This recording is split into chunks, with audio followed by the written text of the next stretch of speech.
In this episode, The 7 Key Ideas from China's Great Wall of Debt by Dinnie McMahon. This book starts with an introduction that explains that China's exceptionalism is often presented as fact, and it is a source of power for China, but not truly inevitable, despite China's 40-year industrial boom. The author of this book, Dinnie McMahon, suggests that China's finances are best understood with the blind man feeling the elephant metaphor. Feel the elephant's trunk, and it feels like a snake. Feel the elephant's leg, and it feels like a tree. This metaphor is appropriate due to China's size, population, language, political system, culture of secrecy, radically different social systems, and unreliable data. How bad is the debt problem? And it's a complete black box. The first part of this book is about China's economy at large. The key idea is that the Chinese economic system often incentivizes behaviors that put people at odds with initiatives meant to serve national interests. Normal market economics can exist in China, unless the state doesn't like something. Then the state can intervene in many ways that are invisible to outsiders. For example, Dinnie writes about short sellers being punished for hurting the stock price of Silvercore. They were punished because Silvercore was the biggest taxpayer in a poor county, and shorting them could reduce the county's tax revenues. This environment has been described by one Chinese premier as a hotbed for corruption. There are incentives for many to accept bribes in China, causing increased data falsification. When incentives are in place, bribing is common across cultures. And we asked people to flip a coin, and people flip a coin, and no matter what they flip, we said, sorry, you got the $4 version. But now the experimenter looks around, and he says, listen, my boss is not here today. So I'll tell you what. You got $3 to show up for the experiment. If you will give me those $3, I'll pretend you got the other coin flip. So basically the experiment is asking for a bribe. And the question is, how many people would bribe him? But 90% of the people bribe him. 90% of our students, in this experiment we ran on students in the US, I teach at Duke. But it's not just about Duke, and it's not just about students. And just to be clear, we've run experiments like this around the world. This exists around the world, but it occurs on a remarkably large scale in China. These incentives play out in a way described by an old Chinese adage. Numbers make officials, so officials make up numbers. Rules in this system are also not how we might expect them. Rules are not made to ensure fairness, but to serve someone's interests. The solution for individuals is wrapped up in another Chinese saying. From above, there is policy, but from below, there are countermeasures. Dinnie writes that Chinese media often refers to debt as the original sin of China's economic problems. But he finds that the original sin is a system with incentive to borrow with abandon, without consequences, with freedom to circumvent higher authorities. The second part of this book is about China's industry. The key idea is that the desire for stability and expansion prevents the evolution of industry in China. China can create impressively large technologies, such as the world's biggest heavy press forge. But they can do that without being the most advanced country in that technology. A professor in China explained that these forge manufacturers meet regularly to discuss Marxist, Leninist, Maoist thought, and deeply believe, quote, if you can copy something word for word, then it's not your fault if something goes wrong. So there's desire for duplicating industries rather than advancing them. State firms take on huge debt from government banks to build out industry. And some might ask, if they fail, can't the government absorb the loss? Not quite. Money in banks still belongs to citizen savers. So the options are 1, let banks and companies fail, killing jobs and pensions in the process. 2, raise taxes and issue government debt for a bailout, making the public foot the bill. Or 3, use inflation to eat away at the size of bad loans, diminishing people's savings. Ultimately, the real cost of failed industry falls on the public, not the Chinese government. State ownership of industry allows for deferral of consequences. Being backed by the state doesn't mean the state will repay companies' debts. It only means that banks are safe from political fallout on backed loans. They can pretend it's okay to have bad loans when those loans are with state-backed firms. These bizarre state firms continue to expand, and workers use the idiom, heaven is high and the emperor is far away, to describe how they operate without effective oversight from Beijing. Dinnie writes that zombie companies in China are not profitable, yet somehow undead. They are more like vampire companies. they are encouraged to drain the system and limp along as they represent social stability and still generate tax revenue for local government, thus creating incentive to prop up failing businesses. With massive subsidies, supposed profits of these zombie companies actually mean nothing. Sustaining more business just for tax revenues creates excess production and drives prices artificially low. For example, Denny found that in 2015, steel was cheaper than cabbage in parts of China. The easiest way to grow value in this system is just to borrow and build more. Edward Abbey said it in 1978 that growth for the sake of growth is the ideology of a cancer cell. I don't want to have a cancer business, right? Like, it just doesn't make sense. This is a system with no regard for product market fit. The third section of this book is about urbanization and ghost cities. The key idea is that forcing urbanization leaves large developments unable to draw tenants or pay for their debts, ultimately requiring brute force solutions. Urbanization is one of the most important trends in the world, especially China. And in that process, people started to move off of the farm into higher value-added jobs. Industrialized inputs such as fertilizers and fuels were making it in the countryside. That meant you could grow more food with fewer people. Those people were freed up to move into the town where the new manufacturing jobs were. And urbanization changed the culture, population, and economy of China. Urbanization-driven economic growth has become an addiction. The cart is coming before the horse, resulting in waste on an epic scale. Ghost cities are state-led developments, often with large projects such as skyscrapers and man-made lakes. By definition, a ghost city's actual population is a small fraction of what the government intended. Baidu, which is China's Google essentially, determined that greater than 50 ghost cities exist in China. The deputy head of China's Center for Urban Development said in 2013 that plans for new cities and districts were sufficient to house about 3.4 billion people. That's more than twice China's total population in new cities. When ghost cities are built, they lack revenues to pay interest and principal on their financing. So China creates instant tenants by closing schools in old cities and reopening those schools in new cities, forcing families to move to educate their children. The problem lies in actual value creation in a city. Compare Tailing, China to Raleigh, North Carolina. Similar population, similar debt, but Raleigh's economy is 10 times the size of Tailing's. Most world cities pay for infrastructure, 1, by themselves with toll roads, tickets, and fees, or 2, with taxes. China does charge some fees, but governments don't have discretion to raise local taxes and are already stretched thin. So they turn to something else for revenue. The fourth section of this book is about land and tax structure. It's titled Robbing Peter. The key idea in this section is that China does not have a housing bubble, but an extreme land asset bubble. China's government takes people's lands. One source said, "They just shoved a piece of paper into our hands," along with payment insufficient to buy any of the housing later built on the land that was taken. Denny's sources estimate that 65 million people's lands and homes were taken in the last 10 years. 65 million people is the entire population of the United Kingdom. China's government takes land and sells it off. These land sales account for a third of all fiscal revenue. That is equivalent to the US Congress selling people's land to pay the entire military budget and most of Social Security. China is inoculated against mass home loan defaults by their 20% down payment requirements and 70% down payment requirements for investment properties. But 60% of bank loans in China are backed by property as collateral. So any fall in prices would have a massive contractionary effect on the financial sector's ability to lend. However, this is not a housing bubble, but a land bubble, because Chinese housing is not made to last. So it's more like a car that loses value the moment you buy it and drive it off the lot.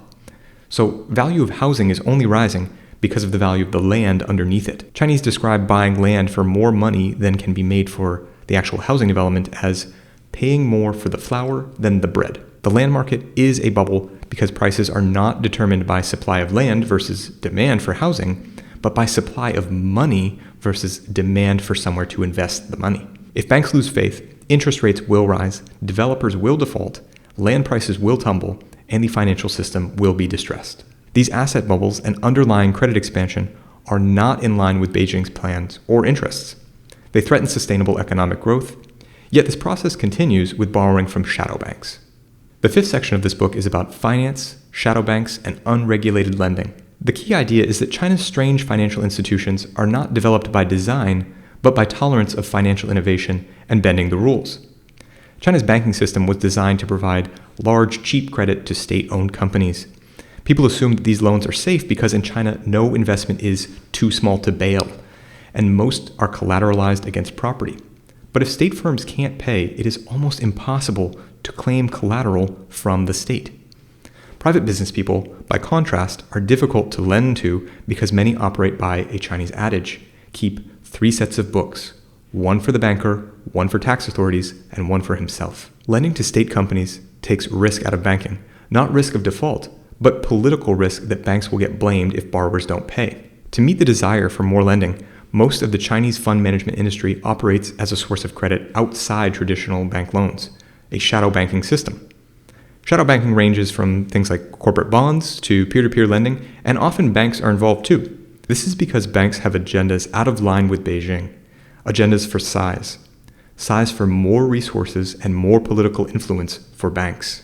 Denny writes that shadow banks in China have 2 constants. 1, a shadow bank allows for a sort of financial alchemy, turning loans into investment assets. Denny calls this the financial equivalent of Russian nesting dolls on a balance sheet. 2, normal banks charge fees to facilitate shadow banking, getting risk-free business while passing the risk on to others and continuing the shadow banking system. The 6th section of this book is called The Great Ball of Money. It's about resistance to reforms, and it's about excess without regulation. The key idea is that excess money in the Chinese system makes investing in financial products more appealing than investing in actual businesses. Between 2007 and 2015, China was responsible for 63% of all new money created globally. And a source on this, Denny sources all of his claims. Source on this is a journal called Economic Commentary, that's from October 6, 2016. This money is not only from a central bank, but also commercial banks creating new money by making loans. There's a major flaw here. Money expansion is out of proportion with all growth of economic activity. It is disconnected from reality. The result? Money with no productive purpose. Normally, unproductive money should devalue the currency, but much of it is saved, creating greater asset bubbles. Unproductive cash in China is what the media call the great ball of money. Here's a trend that the book suggests you consider. Skyscrapers, especially many built at once in one place, can predict economic crises. Of the 100 tallest buildings under construction, 55 are in China. Why skyscrapers? It's about hubris and excess of money. Hubris is the assumption that the boom will continue, that there will be a need for this skyscraper, and the excess is in the creation itself. Ultimately, this is entwining credit with speculation. This is the great ball of money in action, making all of these skyscrapers. All of this unproductive cash causes returns on financial investments to outstrip returns in the real economy. Thus, the whole economy is financialized. Industrial and manufacturing firms put money into the financial system rather than their businesses. The Chinese call it casting off the real for the empty. Playing on that idiom, one chairman said that the economy has already become empty. Everyone is playing in finance because the real economy can't even compete. All the credit obviously goes toward continuing to inflate asset prices. In general, when people lose faith and make a run on the bank, crises can occur. What is worse is when banks lose faith in other banks, but the Chinese banks seem to believe that Beijing will always help. Here's a major thesis of the book. It seems like everyone believes Beijing can maintain stability, and this is a source of China's financial strength. However, it is also an Achilles heel because Beijing really can lose control of something so big. The biggest risk is Beijing accidentally causing harm. An anti-corruption campaign might reveal major fraud. Credit changes could burst asset bubbles. It's all fragile. The focus is on short-term stability, maintained by storing bigger problems for the near future. Every country has problems, but if political officials have deep interest in the status quo, where will the desire to change have influence? If state-sponsored companies become corrupt, this corruption is hard to penalize because, as the Chinese say, these companies are both athlete and referee. Many Chinese depend on bribes and gray income. This means kickbacks for teachers, officials, even doctors. All of this creates inertia that resists reform. The 7th section of this book is about Voodoo Economics and trickle-down programs. The key idea, is that demography is destiny. If the Chinese economy cannot be controlled by Beijing, they can try trickle-down and bailout programs in hopes of outgrowing their problems. But demography is destiny, and China is on a path to grow old before it grows rich. Their population expansion wasn't from new births. It was simply from people living longer. So for the first 50 years, give or take, of your expansion in that way, your population gets bigger, but the number of children you have stays the same or actually shrinks. And after 50 years, you have now aged long enough that you no longer have people to have children. And that is the situation we find increasingly true in any number of countries. Germany and Italy and Belgium and Korea are there now, so is China. A declining workforce will cause rising wages and threaten to cause the middle income trap. The phrase middle income trap was coined when the World Bank found that poor countries can achieve middle income by leaving the farm for factories. But this quickly plateaus as labor becomes more expensive, preventing middle income countries from transitioning to becoming rich countries. China's former finance minister argued to raise the efficiency of the economy through more free market reform. But even he was not optimistic about the speed necessary due to the problem of growing old before growing rich. China could approach this through consumption-driven growth by directing tax money toward healthcare and pensions so people are freer to consume in their younger years rather than saving up for retirement. But state control would need to be dismantled to allow private businesses to compete and respond to consumers in this system. Supply alteration could come through shutdowns of inefficient surplus factories and trickle down the wealth by cutting business taxes. But to really grow rich, China needs to innovate rather than assemble valuable products. Many believe that China's success in recent years may be coming at the expense of the United States of America. Zion says that the United States of America has sacrificed domestic industry to keep the Bretton Woods world growing. But in a deglobalized world, the U.S. can focus on expanding its industry, focusing domestically to manage supply and manufacturing needs. Denny writes that China may need and benefit from collaboration, yet it remains resistant to outside influence and may not change in time to avoid growing old before growing rich. Before we cover Denny's final forecast for China, let's appreciate that finance is extremely complex. Where should we go next? A deep dive into the finance section of Peter Zion's newest book, or The Ascent of Money by Neil Ferguson? Comment below. The epilogue of this book is about the new normal and the Chinese as global financial participants. The key idea is that there is little reason to expect China to resolve its problems. The Chinese are global consumers, and their economic problems will ripple through the globe. China's Gini coefficient, which is an accepted measure of inequality in a country, is as unequal as the United States of America. And independent calculations suggest that China's Gini coefficient is actually much more extreme. People tolerate the Chinese Communist Party, one-child policy, the government taking homes and lands, the lockdowns, the constant surveillance, the social credit scores, the corruption, and the inequality for the trade-off of expected prosperity. What if it never comes? Despite controls, facial recognition, intimidation, and video surveillance, there are still some riots in China. Should growth stagnate, it's possible that resentment can bubble up. Denny writes that the Chinese hunger for a better life, and this is demonstrated in the Bobby craze. The Bobby craze started with a woman showing a picture of herself with this purple, lavender-stuffed teddy bear from Tasmania on Chinese social media. It quickly set off a viral desire through China for these Tasmanian teddy bears stuffed with lavender. It changed the economics of the way that this lavender farm functioned. They had to orient themselves more toward the teddy bears than toward the lavender. They had to develop systems to prevent counterfeits, and ultimately there was an entire market for the knockoff teddy bears that became so popular. Everybody was just trying to get their hands on something like this. Now, what is this all about? This is where Denny really shines as a journalist who speaks Mandarin, who lived in China, who married into this culture. He explains that the Bobby craze was not about purple toys. The Bobby craze was about people in China hungering for the clean, green, pristine environment of Tasmania as represented in these lavender-stuffed teddy bears. These teddy bears served as a refuge for people in contrast to China's public health issues and pollution. And counter to old political thought, greater income in a country like China does not create an impetus for democracy. Wealthy Chinese are invested in the status quo. They can opt out of unwanted troubles and they can travel abroad during heavy pollution so long as the Chinese Communist Party grants their passport. This complacency is baked in. Since 1949, China has had more political and social upheaval than maybe any other country. The Great Leap Forward, the Cultural Revolution, the Tiananmen Square Massacre, all under the control of one party. Denny explains that the party's labeling a slower economic growth as the new normal is great marketing for the obviously not normal state of flux. China's economic problems run deep and require reform. But if the party is wary of losing power, why reform for the poor and powerless? For China to reach the top of the international order would require radical change.